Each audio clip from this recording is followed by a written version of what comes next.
Hello students, बच्चों की demand पर मैं एक नई सीरीज शुरू कर रहा हूँ, revision series of complete organic chemistry, जिसमें मैं नेम, रिएक्शन और रिएजेंट्स डिस्कस करूँगा। ठीक है, तो आज की जो पहली रिएक्शन है वो आपके सामने है, carbyl amine reaction. Carbyl amine reaction में हम क्या यूज करते हैं? रिएजेंट होता है क्लोरोफॉर्म और हॉट एल्कोहलिक KOH, इन दोनों का मिक्सचर।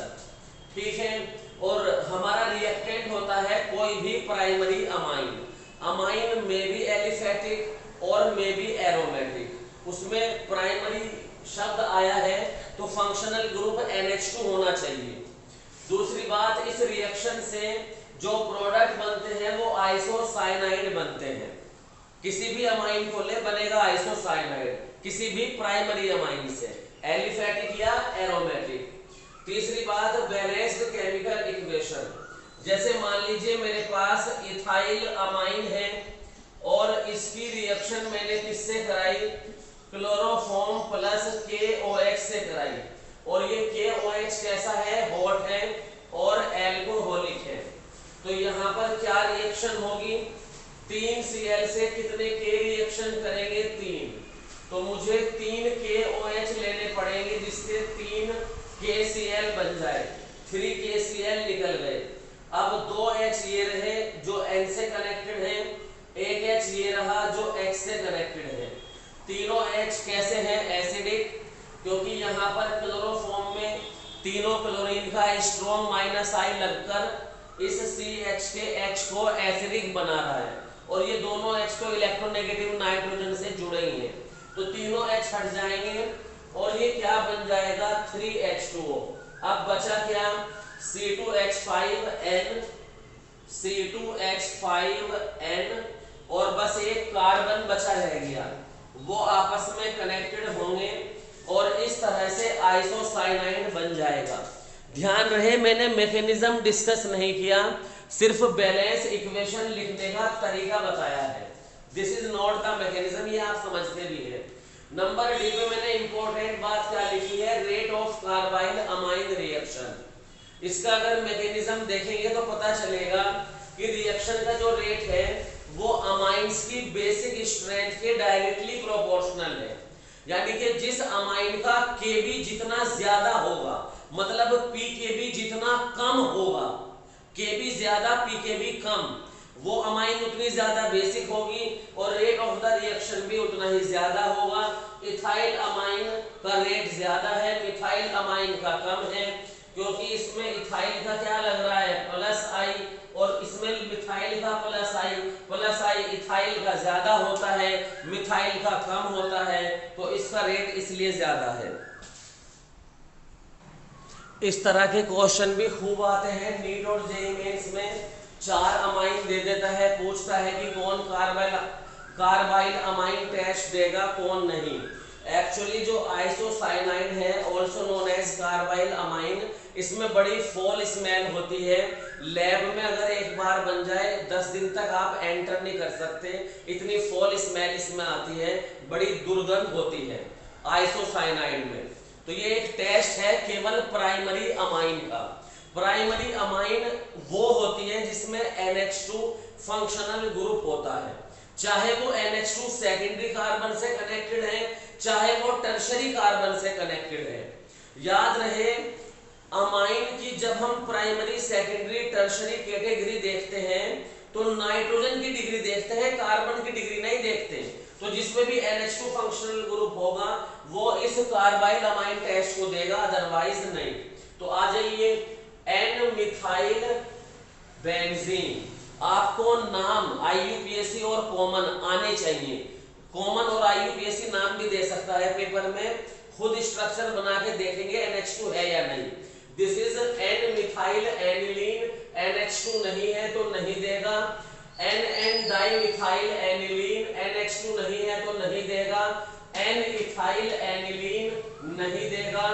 एनिलीन देता है।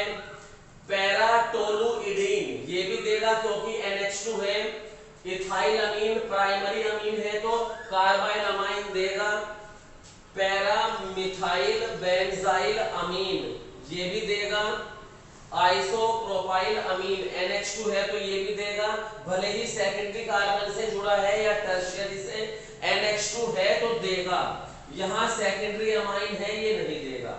आपको केवल NH2 फंक्शनल ग्रुप देखना है। अगर NH2 ग्रुप प्रेजेंट है तो कार्बाइल अमाइन टेस्ट पॉजिटिव होगी। तो इसमें अगला सवाल आता है कि कार्बाइल अमाइन रिएक्शन में कौन सा इलेक्ट्रोफाइल इन्वॉल्व होता है।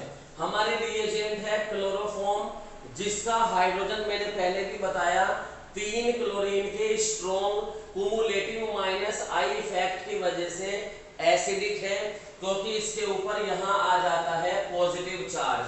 तो KOH का OH- सबसे पहले इस H+ को कर लेता है एक्सट्रैक्ट और बना देता है H2O। तो ये यहाँ से इलेक्ट्रॉन छोड़कर जाएगा H+, क्या बनेगा C- और 3Cl। ठीक है, 3Cl बनेंगे।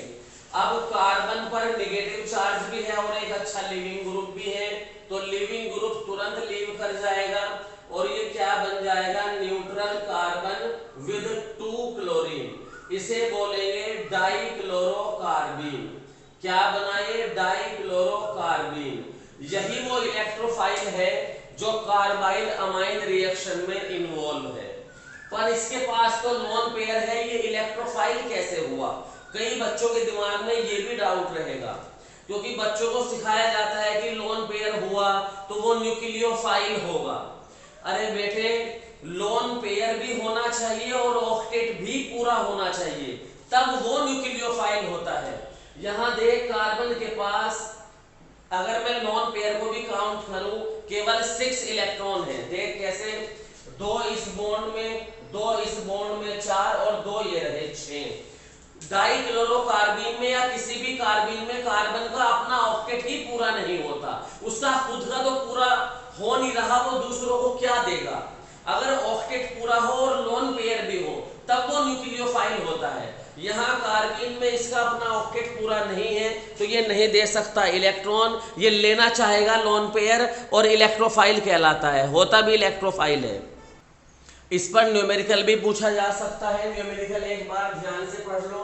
इसमें क्या बताया गया है कि एक कंपाउंड है जिसमें NH2 ग्रुप है, उसका असाइलेशन किया गया है और मोलर मास बढ़ जाता है। असाइलेशन किया एसिटिल क्लोराइड के साथ, तो असाइलेशन में होता क्या है, NH2 का एक H जाता है, एसिटिल क्लोराइड का Cl जाता है और प्रोडक्ट बनता है NHCOCH3। तो मोलर मास कितना बढ़ा होगा अगर एक NH2 ने रिएक्शन करी होगी। अगर एक NH2 ने रिएक्शन करी होगी कितना मोलर मास बढ़ा होगा। देखो, एक H की जगह CH3CO आया है, 12 to the 24 4 plus 16, ऑक्सीजन का एटॉमिक मास 16, तो 24 plus 16 40 और 3 43। लेकिन एक हाइड्रोजन कम भी हुआ है तो 42 यूनिट। अगर एक अमाइन ग्रुप का असाइलेशन होता है तो मोलर मास में 42 यूनिट का इंक्रीमेंट होता है, और इंक्रीमेंट हुआ कितना है, 390 माइनस 180 का। तो अगर क्या नाम है 42 यूनिट का चेंज आए तो एक NH2 ग्रुप होता है। अगर 42 यूनिट का चेंज आए तो एक अमाइन ग्रुप होता है। तो अगर 1 यूनिट का चेंज आए तो इतना अमीनो ग्रुप होगा, और मेरे पास में कितने अमीनो ग्रुप आ जाएंगे, ये आ जाएंगे अपॉन 42 5। अरे अगर एक NH2 ग्रुप होता है तो 42 यूनिट का इंक्रीमेंट होता है मॉलिक्यूलर वेट में, और यहाँ पहले मॉलिक्यूलर वेट 180 था, असाइलेशन करने के बाद 390 हुआ, यानी कि मोलर मास में इंक्रीमेंट 210 का आया। वो पूछ रहा है कितने अमीनो थे, तो यूनिटरी मेथड से होगा ना, 42 से डिवाइड कर देंगे, 5 थे। देखो 5 into 42 210 आ गया, या चाहे यूनिटरी से कर लो। एक 42 यूनिट का चेंज है तो एक अमीनो ग्रुप 1 यूनिट का चेंज होगा तो अपॉन 42, अरे जैसे करना है यार कर लो, सिंपल है। और 210 का है तो इनटू 210, तो ऐसे कर लो। आएगा आंसर 5 ही, ज़्यादा मुश्किल नहीं है, देख लेना, आसान है, समझ गए होंगे। जिनका मैथ्स बहुत कमज़ोर है वो देख लो। अगर मोलर मास में 42 यूनिट का चेंज है तो NH2 ग्रुप 1 था। अगर 1 यूनिट का चेंज आए मोलर मास में तो 1/42, और चेंज आ रहा है 390 माइनस 180 यानी कि 210 का, तो कितने अमीनो ग्रुप होंगे? 5। अब समझ में आ गया होगा, देख लो इसको एक बार समझ लो। इससे ऊपर कार्बाइल अमाइन टेस्ट में सवाल ना जेई में आ सकता ना नीट में आ सकता। कार्बाइल अमाइन का ये बेस्ट रिवीजन है, मैंने बेस्ट से बेस्ट कोशिश करी है कार्बाइल अमाइन में अपना देने की। नेक्स्ट रिएक्शन है रीमर टीमन। इसे एकदम बाद में इसलिए पढ़ा रहा हूँ क्योंकि रीमर टीमन के रिएजेंट भी वही है जो कार्बाइल अमाइन के थे, कार्बाइल अमाइन वाले ही रिएजेंट है, यानी क्लोरोफॉर्म और एल्कोहलिक KOH। तो इसलिए जो इलेक्ट्रोफाइल होगा कार्बाइल अमाइन में भी वही था और रीमर टीमन में भी वही होगा, यानी कौन? डाइक्लोरोकार्बीन। बस यहाँ पर रिएक्शन देखो कैसे होगी। ये डाइक्लोरोकार्बीन, क्योंकि मीडियम मेरा बेसिक है तो फिनोल कैसा हो जाएगा? फिनोक्साइड में चेंज हो जाएगा। अब ऑक्सीजन अच्छा न्यूक्लियोफाइल नहीं है, क्यों अच्छा नहीं है? क्योंकि उसकी इलेक्ट्रोनेगेटिविटी ज्यादा है, वो तो लोन पेयर को होल्ड करके रखेगा, तो इलेक्ट्रॉन जो है वो नीचे आएंगे और कार्बन की ऑर्थो पोजीशन और बेंजीन की ऑर्थो पोजीशन को निगेटिव करेंगे। ये पैरा को भी कर सकते हैं क्योंकि रेजोनेंस पैरा पर भी होगा, तो इसलिए मैं ऑर्थो समझा रहा हूं। पहले नॉर्मल कंडीशन में ऑर्थो मेजर होता है, वैसे भी मैंने NaOH अगर लिया है, अगर मैं यहाँ पर NaOH लूंगा तो NaOH लेने पर ऑर्थो ही मेजर होगा, ठीक है। NaOH अगर मैं ले लेता हूँ ऑर्थो मेजर होगा। होता क्या है कि ऑक्सीजन से इलेक्ट्रॉन नीचे उतरते हैं, ऑर्थो पोजीशन पे जाते हैं बेंजीन की, और वहां पर CCl2 इलेक्ट्रोफाइल जुड़ जाता है। अब इसके बाद के स्टेप में क्या होगा? ये स्लो RDS है। क्यों स्लो RDS है? क्योंकि बेंजीन ने अपनी एरोमेटिसिटी लूज कर दी है। फिर से बेंजीन अपनी एरोमेटिसिटी को यहाँ से रिगेन करेगी, H+ का लूज होगा और इस H+ को तुरंत कार्बन एक्सेप्ट कर लेगा, तो यहाँ से क्या बन जाएगा? बेंजीन की एरोमेटिक रिंग फिर से बन जाएगी और ये CHCl2 बन जाएगा। सुनो, यहाँ पर अगर D होता तो CDCl2 बनता, अगर ड्यूटेरियो बेंजीन होती। तो इसके बाद ये जो KOH लिया है या NaOH लिया है, ये सिंपली हाइड्रोलिसिस करेगा। दोनों Cl की जगह यहाँ पर क्या आ जाएगा? दोनों Cl की जगह यहाँ पर OH का होल ट्वाइस आ जाएगा। एक कार्बन पर 2 OH होते हैं, अनस्टेबल सब जानते हैं, तो H2O निकल जाएगा और क्या बचेगा? O- और यहाँ पर आ जाएगा CHO। अब इसमें बाहर से कोई एसिड मिला देंगे, मिनरल एसिड। ऐसा मिलाने के बाद क्या बन जाएगा?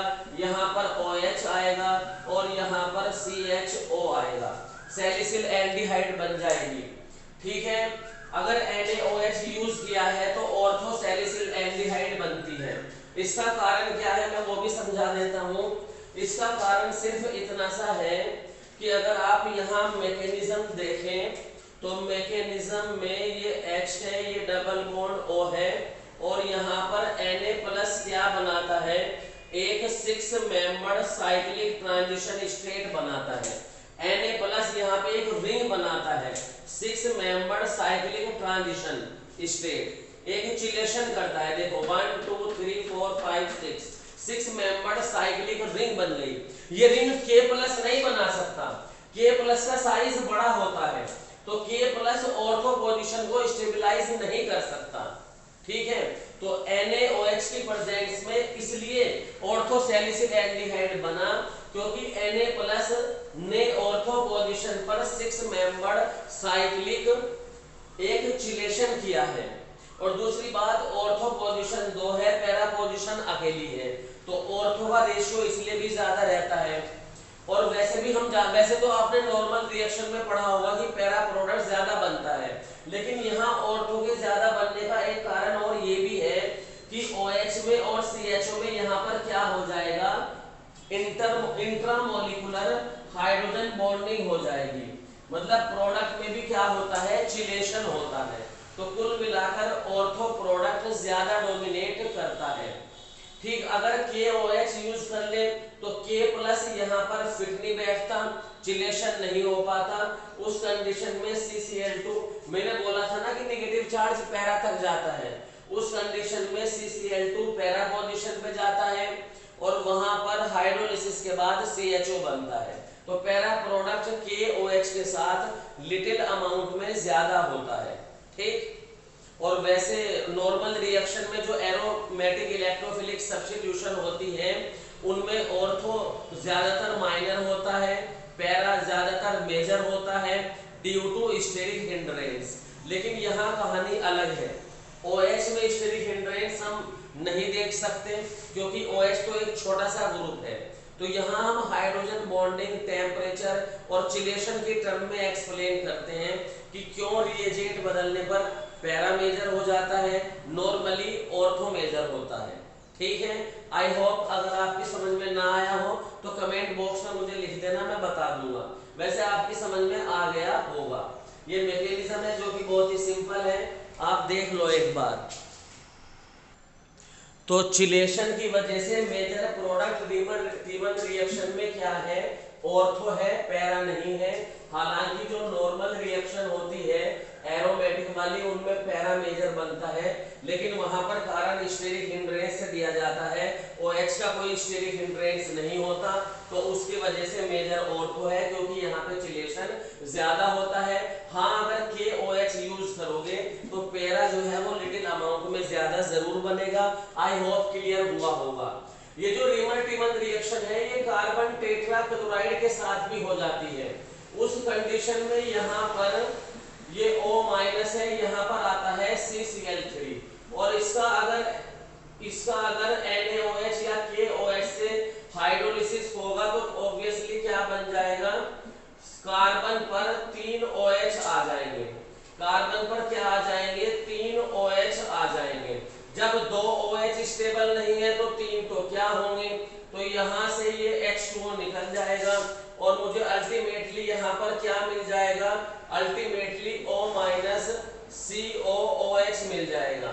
इसमें H प्लस डाल देंगे डाइल्यूट, तो अब की बार मुझे क्या मिलेगा, सैलिसिलिक एसिड मिलेगा। अल्टीमेटली मुझे क्या मिलेगा, सैलिसिलिक एसिड। जो पहले बना था वो सैलिसिल एल्डिहाइड था, अब जो बना वो सैलिसिलिक एसिड है। सैलिसिलिक एसिड में OH और COOH ऑर्थो पोजीशन पे होते हैं, सैलिसिल एल्डिहाइड में OH और CHO ऑर्थो पोजीशन पर होते हैं। सैलिसिल एल्डिहाइड में OH और CHO ऑर्थो पे होते हैं। और अब कुछ क्वेश्चन भी कर लेते हैं। Which of the following is aromatic alcohol. बच्चे क्या समझते हैं कि एरोमेटिक एल्कोहल फिनोल होते हैं, ये गलत है। फिनोल एरोमेटिक एल्कोहल नहीं है। फिनोल अलग कैटेगरी है जिसमें OH सीधा बेंजीन से जुड़ा होता है। अगर मुझे एरोमेटिक एल्कोहल की बात ही करनी है तो एल्कोहल तो मैं इसलिए सर्च करूंगा, उसको बोलूंगा जिसमें OH एलिफेटिक कार्बन चेन से जुड़ा होगा। एरोमेटिक उसमें कोई बेंजीन रिंग होगी तो वो एरोमेटिक एल्कोहल कहला जाएगा। तो देखो मैं इसको एल्कोहल इसलिए कह रहा हूं क्योंकि इसमें OH एलिफेटिक कार्बन चेन से जुड़ा है और एरोमेटिक बेंजीन रिंग इसमें है, तो इसलिए ये एरोमेटिक एल्कोहल है। ये भी एरोमेटिक एल्कोहल है क्योंकि एल्कोहल तो इसलिए OH is connected with an open chain कहो या aliphatic carbon chain. OH is connected aliphatic carbon chain, therefore this is what, this is alcohol। ठीक है, और एरोमेटिक बेंजीन रिंग इसमें है ही, तो एरोमेटिक भी है एल्कोहल भी है। एरोमेटिक अलग चीज है, एल्कोहल अलग चीज है। एल्कोहल इसलिए बोला क्योंकि एलिफेटिक कार्बन चेन से कनेक्टेड है, एरोमेटिक बेंजीन रिंग है इसलिए एरोमेटिक एल्कोहल बोला। ये सिर्फ फिनोल है, ये भी एक स्पेशल टाइप ऑफ फिनोल है जिसका नाम मेटाक्रिसोल होता है। अगर OH बेंजीन में चला गया तो वो एल्कोहल नहीं होगा, वो फिनोल होगा। ठीक है, अगला क्वेश्चन देखो, which give phenol with soda lime. Soda lime के साथ ए देखो यहाँ पर दिया हुआ है सैलिसिलिक एसिड, तो OH और COOH। अगर सोडा लाइम के साथ हीट करते हैं तो ऑब्वियसली CO2 निकल जाती है, यहाँ पर H, तो ये फिनोल बन जाएगा। ये तो पहला ही ऑप्शन सही हो गया, ये तो पहला ही ऑप्शन सही हो गया। पिक्रिक एसिड क्या होता है? 2,4,6 ट्राई नाइट्रोफिनोल, इसे हम पिक्रिक एसिड कहते हैं। इसका सोडा लाइम से कोई रिएक्शन नहीं होगा, गलत। बेंजोइक एसिड का मतलब ही नहीं है, अमीनो एसिड नहीं। तो अच्छा, अगर यही सवाल ऐसे दिया जाता कि इस सैलिसिलिक एसिड की रिएक्शन सोडा लाइम से नहीं बल्कि, देखो मैं सवाल बना रहा हूं, जिन्हें नोट करना है वीडियो पॉज करके लिख ले, ठीक है। अब यहाँ पर सैलिसिलिक एसिड की रिएक्शन में रिएजेंट बदल रहा हूं। यहाँ पर ये सैलिसिलिक एसिड है और इसकी रिएक्शन जो है वो किससे कराई गई? Zn पाउडर से करा दी, जिंक डस्ट हीट कर दिया। तो अब क्या बनेगा? हम जानते हैं कि जिंक डस्ट किसके साथ रिएक्शन करती है? जिंक डस्ट फिनोलिक OH को H में रिड्यूस कर देती है। तो अब क्या प्रोडक्ट बनता? अब बेंजोइक एसिड बनता, ठीक। तो सैलिसिलिक एसिड से फिनोल बन जाएगा अगर सोडा लाइम हीट करेंगे, बेंजोइक एसिड बन जाएगा अगर जिंक डस्ट के साथ हीट करेंगे, क्योंकि जिंक डस्ट किसको रिड्यूस करती है? फिनोलिक OH को रिड्यूस करती है, COOH इसमें बना रहेगा। तो इंपॉर्टेंट सवाल थे ये आखिर के, इन्हें भी आप देखें। ये जो बेटा सैलिसिलिक एसिड है ये बहुत अच्छा स्टार्टिंग कंपाउंड है, इससे बहुत बढ़िया बढ़िया कंपाउंड बनते हैं। जैसे ये सैलिसिलिक एसिड है, इसकी रिएक्शन एसिटिक एनहाइड्राइड और कॉन्सेंट्रेटेड H2SO4 से करा दी, तो आप समझ सकते हो यहाँ पर क्या होगा। ये एसिड का डेरिवेटिव है, तो एसिड का डेरिवेटिव एसिड से तो रिएक्शन करेगा नहीं, तो एसिड का डेरिवेटिव OH से रिएक्शन करेगा। अरे ये एसिड है, ये एसिड का डेरिवेटिव है, तो याद रखने का तरीका बता रहा हूँ। एसिड का डेरिवेटिव एसिड से तो रिएक्शन करेगा नहीं, तो इसलिए OH से रिएक्शन करेगा और यहाँ पर एसिटिलेशन हो जाएगा, मतलब H हट जाएगा, उसकी जगह COCH3 आ जाएगा और जो बनेगा उसे कहते हैं एस्पिरिन 2 एसिटोक्सी बेंजोइक एसिड। ये एक बहुत बढ़िया एंटीपायरेटिक है, यानी कि बॉडी का टेम्परेचर लो करने के काम आता है। एनाल्जेसिक है, एनाल्जेसिक किसे कहते हैं बताओ? एनाल्जेसिक कहते हैं, पेन रिलीवर भी है, तो पेन भी रिलीव करने के काम आता है, अच्छा ड्रग है। और बनता कैसे है? एसिटिलेशन करने से। किसका? सैलिसिलिक एसिड का। एसिटिक एनहाइड्राइड लिखा हुआ है, ये कॉन्सेंट्रेटेड H2SO4 की प्रेजेंस है, तो एसिड पर रिएक्शन नहीं होगी क्योंकि ये एसिड का डेरिवेटिव है। कौन है एसिड का डेरिवेटिव? Acetic anhydride. तो एसिटिक एनहाइड्राइड एसिड पे रिएक्शन ना करके OH पे रिएक्शन करता है। दूसरी तरफ अगर मैं मिथाइल अल्कोहल से इस सैलिसिलिक एसिड की रिएक्शन कराऊं तो मिथाइल अल्कोहल में भी OH है और इसमें भी OH है, तो OH से रिएक्शन नहीं करेगा, जैसे एसिड डेरिवेटिव ने एसिड से रिएक्शन नहीं करी थी, बल्कि अल्कोहल एसिड से रिएक्शन करेगा, एस्टर बनाएगा। वेल नोन रिएक्शन है, अल्कोहल और एसिड की रिएक्शन होती है, एस्टर बनता है। तो अल्कोहल एसिड से रिएक्शन करेगा, एस्टर बनाएगा, जिसे क्या बोलेंगे? Methyl salicylate. ये एक मेन कंस्टिट्यूएंट है किसका? ऑयल ऑफ विंटर ग्रीन यानी कि आयोडेक्स का। आयोडेक्स किस काम आती है सबको पता है। वैसे ये ऑयल ऑफ विंटर ग्रीन एक फ्लेवरिंग एजेंट भी है, परफ्यूमरी का काम करता है और फ्लेवरिंग एजेंट भी है। तो आज की इस छोटी सी वीडियो में केवल 2 ही रिएक्शन हो पाई है, कार्बाइन अमाइन और रीमर-टीमन, लेकिन हो अच्छे से गई है। अगर आप इनको, इस कंटेंट को अच्छे से करते हैं, नोट्स बनाते हैं, तो इन दोनों रिएक्शन पर इतना तो तय है, इस साल 2021 जेईई मेंस और नीट में सवाल आ सकता है। और जितना मैंने कराया है इससे बाहर नहीं आने वाला, मैंने सब कुछ ले लिया है। टाइम लगा है, इसीलिए लगा है। 2 रिएक्शन केवल इसलिए हो पाई है क्योंकि मैंने हर वो चीज ली है जिस पर सवाल या तो आया है या आ सकता है। वेरी इंपॉर्टेंट वीडियो है, मस्ट वॉच वीडियो है। प्लीज इसे लाइक कीजिए, शेयर कीजिए, सब्सक्राइब कीजिए।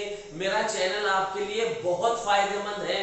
आप समझते नहीं हो इसकी वैल्यू, क्योंकि इसमें तड़क भड़क नहीं है। ऐसा नहीं है कि अट्रैक्टिव ये डिजाइन वाले कलर ये लगे हुए हैं, बैनर लगे हुए हैं या ये सब, वरना ये बहुत इंपॉर्टेंट वीडियो लेकर आता हूं मैं आपके लिए। अगर आप समझते हैं ये आपको आपके लिए फायदेमंद है तो प्लीज़ मेरा चैनल सब्सक्राइब कीजिए। इसके सेकंड पार्ट और दूसरे वीडियो के लिए मैं फिर मिलूंगा। दीजिए इजाज़त, बाय।